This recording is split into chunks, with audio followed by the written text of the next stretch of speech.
Dando seguimento aos programas sobre personagens bíblicos, hoje nós vamos falar sobre Elias, esse grande profeta do Antigo Testamento.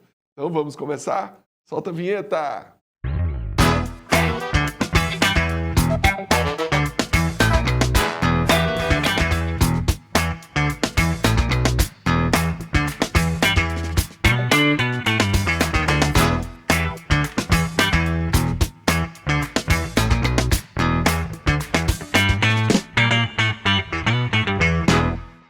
É isso daí, está entrando no ar o programa Sem Limites, pela Rede Gênesis de Televisão, pela Sara Brasil FM de São Paulo e também pelo nosso canal do YouTube, o semlimites.tv. Você que está aí pelo YouTube, já deixa o seu like, clica aí no joinha e também se inscreve no nosso canal. Para falar desse tema de hoje, está aqui comigo a Bispa Camille e nossa pastora e terapeuta Ana Paula. Vamos já começar com um vídeo da internet que conta um pouquinho da história de Elias. O profeta mais poderoso da Bíblia. O profeta mais poderoso da Bíblia, Elias, viveu em Israel no tempo do rei Acabe, sendo enviado por Deus para fazer milagres para a nação de Israel, durante o reinado de Acabe, que durou cerca de 20 anos. De acordo com as escrituras, o rei Acabe se casou com a princesa estrangeira Jezabel, que o induziu a adorar ao deus Baal, em vez de adorar a Deus. Sendo assim, Deus enviou Elias para profetizar contra o rei Acabe, avisando que não ia chover nos próximos anos. Depois de 3 anos de seca, Deus mandou Elias se encontrar novamente com o rei. O profeta, então, confrontou o rei Acabe por sua idolatria e desafiou os profetas do deus Baal no Monte Carmelo. Os seguidores do deus Baal construíram um altar para o seu Deus e pediram que Baal enviasse fogo para o sacrifício, mas nada aconteceu. Depois, os profetas construíram o altar para Deus, encharcaram de água e pediram ao Deus profetizado por Elias que enviasse fogo. E assim Deus o fez, enviando o fogo que consumiria todo o altar. Então Elias matou os profetas de Baal e avisou ao rei Acabe que iria chover. Considerado um dos maiores embates da Bíblia, este confronto entre o profeta Elias e o rei Acabe ficou muito conhecido na antiguidade. Olha aí, então Elias foi um profeta do Antigo Testamento, né? A história de Elias está ali no livro de Reis. E Elias, ele foi um profeta muito forte, né? E assim, acho que a gente pode dar um destaque para Elias, porque ele foi um dos 2 que apareceram para Jesus ali no Monte da Transfiguração, né? E quando Jesus fala, vocês têm a lei e os profetas, a lei está baseada em Moisés e o representante principal dos profetas é Elias, né? E Elias tem uma característica interessante também, que ele não viu a morte, né? Deus o levou numa carruagem de fogo. Só que Elias também ele tinha algumas características que eram interessantes, né? Ele era considerado muito solitário, né? Dá a impressão que ele era um pouco deprê, né? Ele era muito na dele ali, né? Ele era muito firme, muito... então ele não era muito de relacionamento, né? Quando ele fala com Deus, Senhor, mataram os seus profetas, derrubaram os teus altares e só sobrou eu, né? Aí Deus fala, não, tem 7.000 joelhos que ainda não se prostraram diante de Baal, né? Quando Deus manda ele ungir Eliseu, profeta em seu lugar, ele vira para Eliseu e fala, não, pode ficar aí que eu vou para tal lugar, né? Ele não, parece que não queria muito companhia de pessoas, né? Que era quem mais esteve próximo dele, né? Durante a missão, ele fala, fica aí. Exatamente. Então, essa passou a ser uma característica, né, do profeta Elias, esse jeito dele mais firme, mais rude, mais direto, né? Ele não tinha esse negócio de rodeio, né? Ele era rústico. Rústico, bem rústico.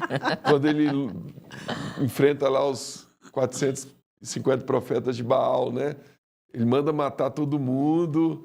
Na hora que acaba ali a situação, né, que Deus manda fogo do céu. Então era um homem de muita fé, muito usado por Deus, né, que apareceu lá no Monte da Transfiguração, que foi levado numa carruagem de fogo. mas que tinha essas características, né? E um ponto que a gente pode falar aqui muito sobre Elias é quando ele recebe a carta lá de Jezabel falando que ele seria morto e ele foge sozinho de novo, né? Ele deixa o seu moço lá, ele vai sozinho e ele deita debaixo de uma árvore, né? De um zimbro, e ele pede a morte, né? Ele fala a famosa frase: eu não sou melhor do que meus pais, né? Melhor tirar minha vida e começa a dormir ali, o anjo vai lá, tem que acordar ele, dá ele comida e dorme de novo, né? Deus tem que levantar ele ali daquele momento ali que caracteriza uma espécie de depressão, né? É interessante porque tem gente de todo jeito na Bíblia, né?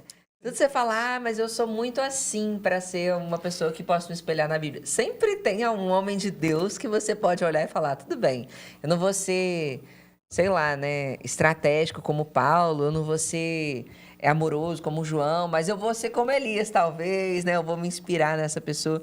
E Elias foi um grande homem, como o senhor falou, né? Eu pesquisei sobre Elias na internet, por curiosidade, né? Coloquei aqui, curiosidade de Elias. E é interessante porque a primeira coisa que fala aqui é sobre ele ser muito duro. Fala que ele é rude, né? E a segunda coisa fala sobre os milagres, né? Então, Elias só teve 7 milagres, mas foram milagres muito interessantes, né? Ó, tá escrito aqui. Dividiu as águas do Jordão, sarou as águas de Jericó, multiplicou o azeite da viúva, levantou um menino de entre os mortos, curou pessoas que haviam sido envenenadas, alimentou os famintos, curou Naamã da lepra, fez um machado flutuar e orientou os 6 em tempos de guerra. Talvez eles estejam contando aqui como parte da missão, né? A sucessão. O sucessor, sim. Mas o que mais me chama a atenção na vida de Elias, eu acho que é esse foco que ele tinha, né? Parece uma pessoa hiper focada no propósito de Deus. Ele era um homem de muita fé. A maior arma dele era a oração. Né? A gente vê isso. Mas assim, todo mundo sabe com essa passagem da viúva. Acho que é a passagem que as pessoas mais conhecem, se lembram dele, realmente é essa passagem. Por causa de um grande feito, como você falou, um grande milagre, por causa de uma palavra que foi lançada.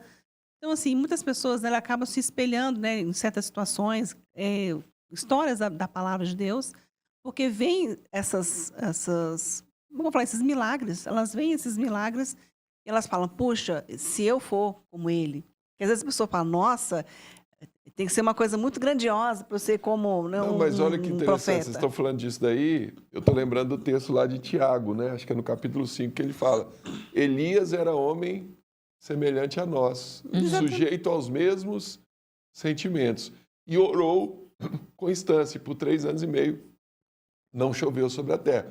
E orou de novo, veio a chuva. Aí é onde ele fala, muito pode por sua eficácia a súplica de um justo, né? Então, o Tiago faz questão de ressaltar esse ponto. Elias era um homem era uma pessoa comum, como nós. Sujeito aos mesmos sentimentos, Sim. né? Qual foi o diferencial dele? O próprio nome, né? A palavra Elias no hebraico, que significa meu Deus é Javé. Então, Elias, a principal função dele foi essa, né?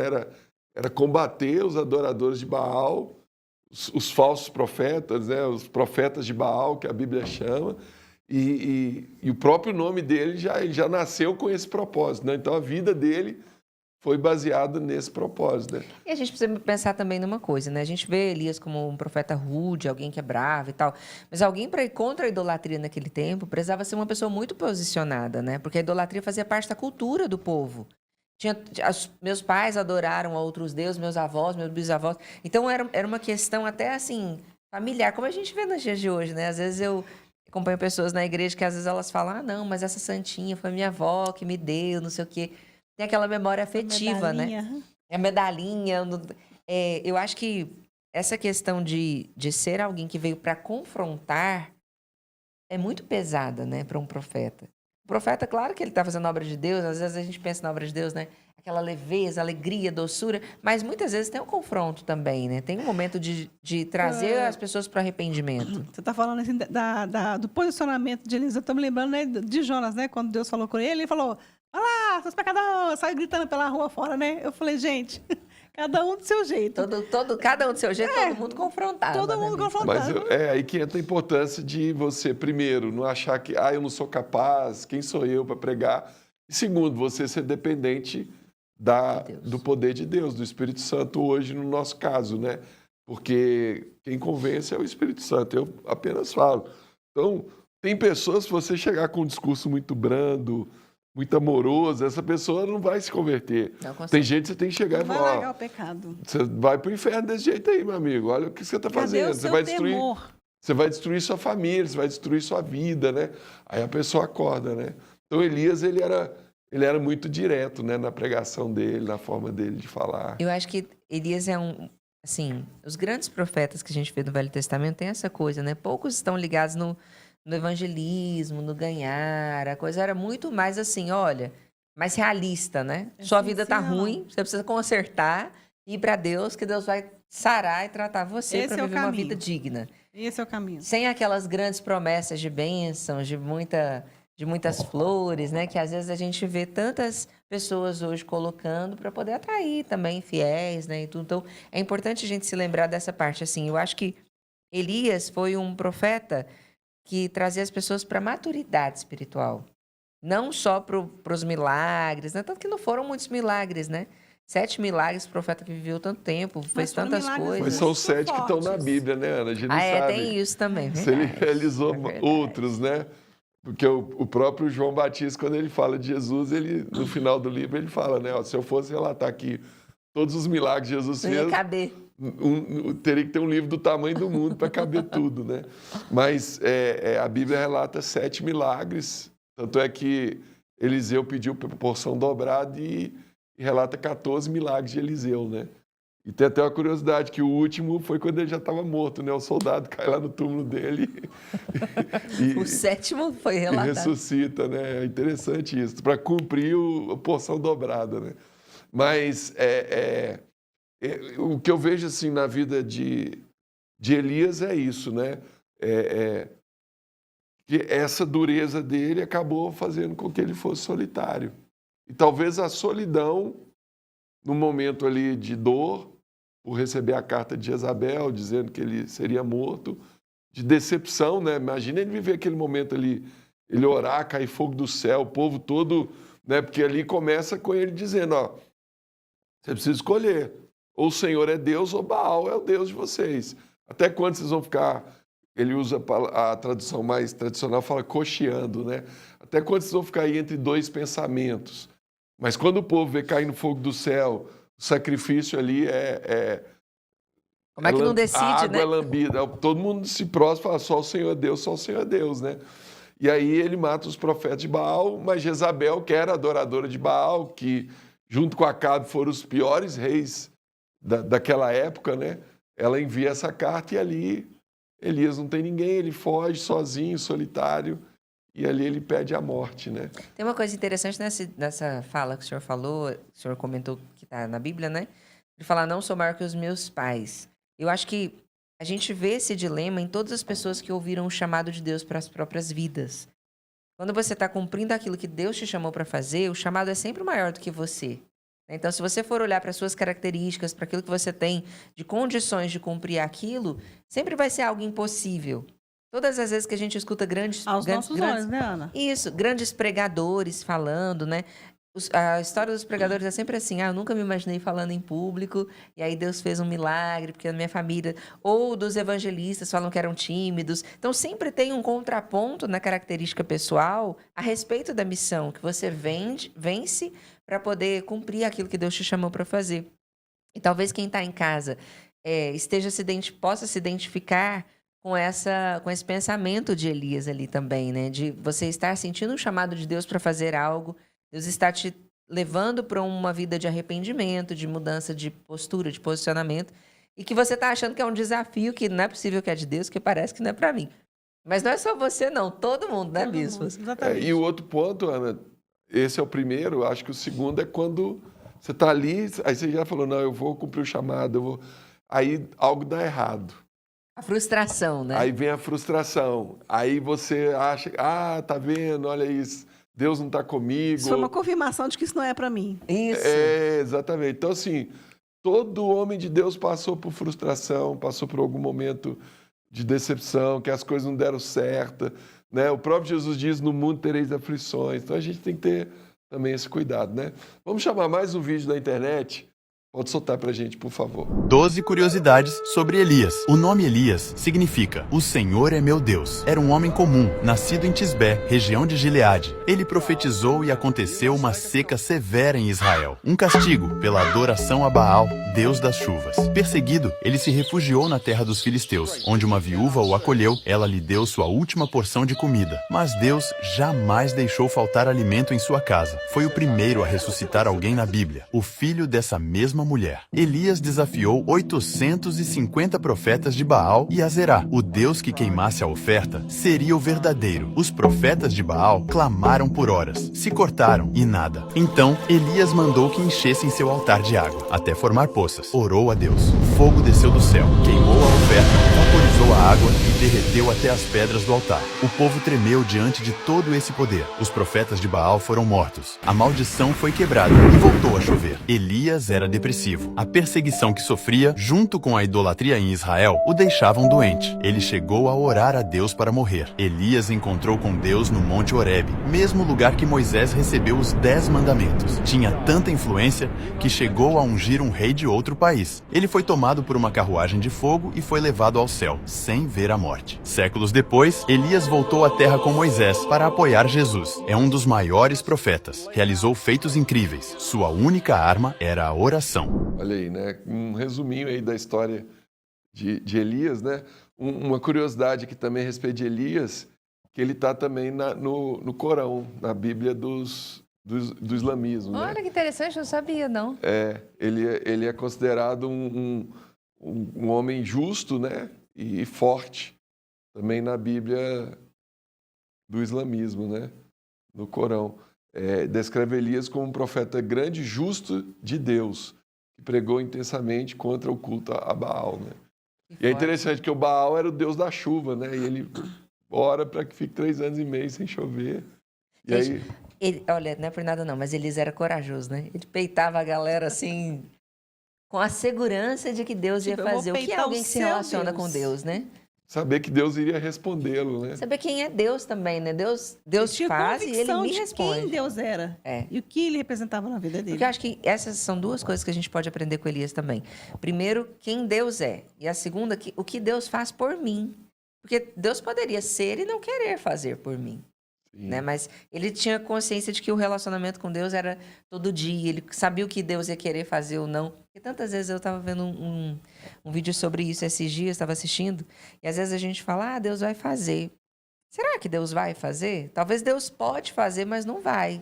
Então, você tem que se relacionar muito com Deus para saber qual é o propósito dele para realizar alguns milagres e algumas coisas, né? Não vai fazer só porque ele é Deus e pode. Sim, mas por que a gente fala isso? Porque a gente lança uma palavra de esperança para aquela pessoa. Uma profecia, sim. Entendeu? Mas porque tem que estar ligado assim, quem é Deus, né, bispa? Não sei se Deus vai fazer, não, mas vamos crer que Deus vai fazer. Aí já estou meio que matando a fé da pessoa, entendeu? Uhum. Então, quando eu falo assim, não, Deus vai fazer. Em nome de Jesus, vamos crer para isso, né? A nossa esperança não acaba aqui. A gente vai crer até o fim. E se não acontecer, enfim... Só Deus é que sabe. Vai ser o melhor de todo jeito. Sim, né?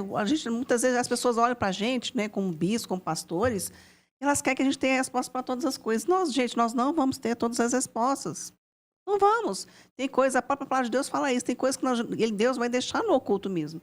A gente só vai saber depois. Então, assim, o que a gente puder fazer, a gente ajuda a fazer.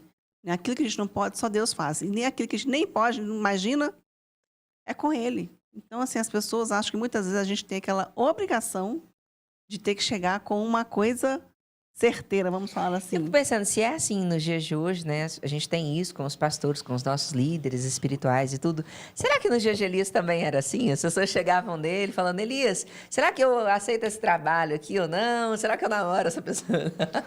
Mas acho que no caso, eu estaria vendo ele como Eu acho que não, acho que o povo vidente. tinha medo de Elias. O profeta era meio bravo. Ele era um profeta bravo, né? Secão, Elias era um profeta bravo. E talvez a gente veja ele como bravo porque era defesa, né? Pensa, era o único profeta para muitas pessoas.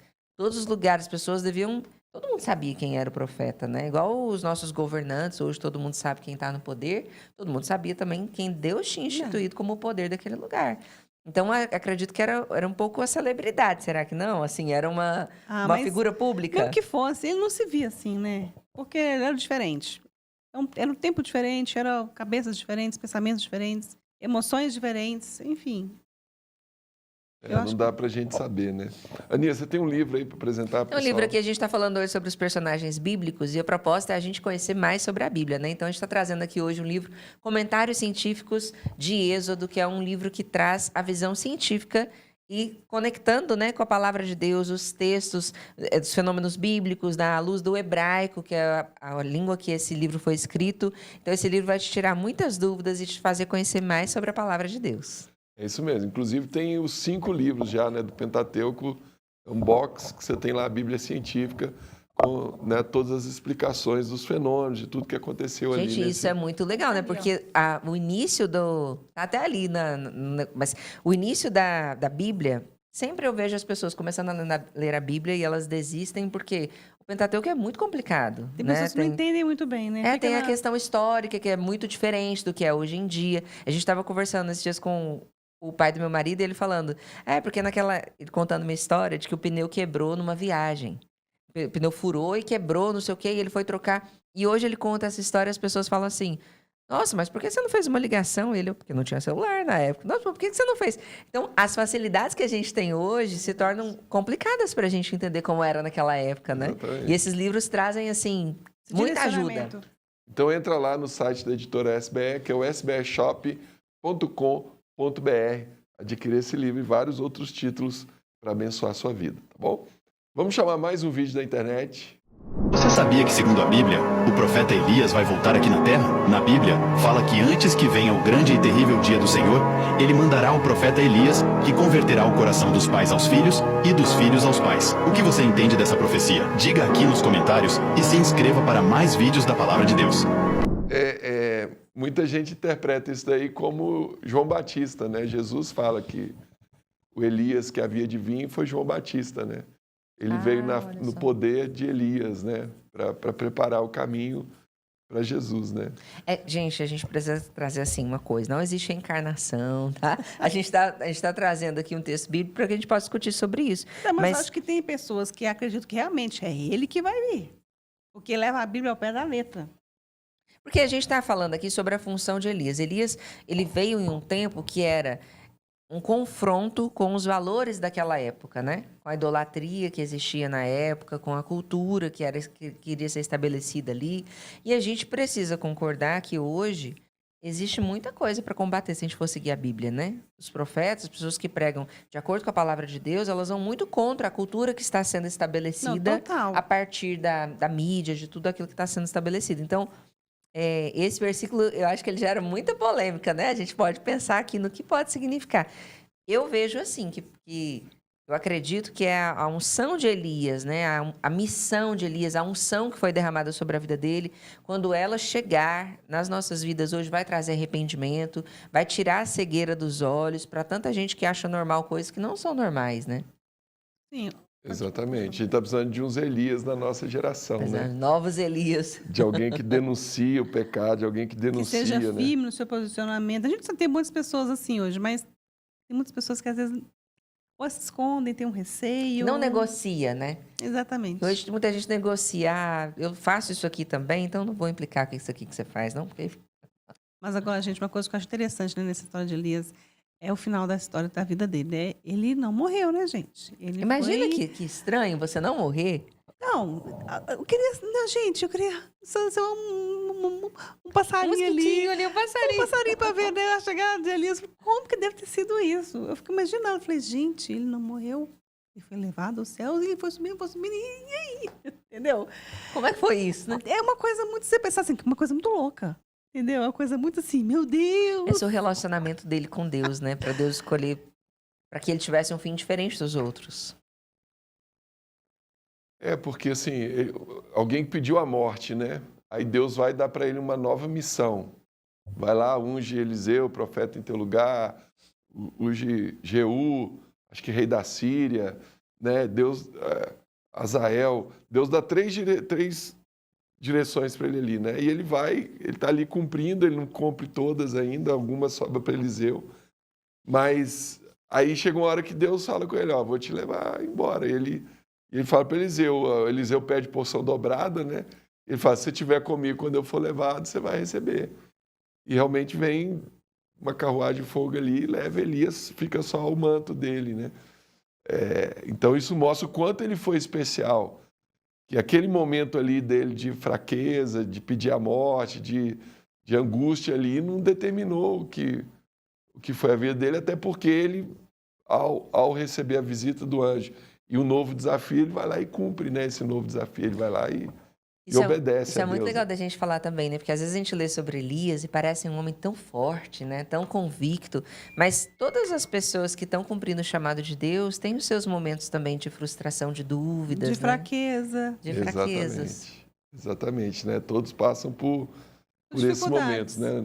Mas Nós não somos super-homens nem Deus mulheres livre. maravilhas, né? Mas ele Verdade. teve uma decisão fundamental ali, né? Porque se isolou para falar com Deus. Ele se Ele isolou não se isolou para falar com Deus, ele se isolou Porque ele estava ruim. porque nem tá com mal. ele Aí mesmo, Deus é. foi lá e falou com ele, né? Mas ele que poderia- é outro ponto. Deus não nos desampara, né? Deus não deixa a gente ali no... Deus sabe quando você está no limite, né? Porque, inclusive, a primeira pergunta de Deus para ele quando chegou foi: Elias, o que fazes aqui, né?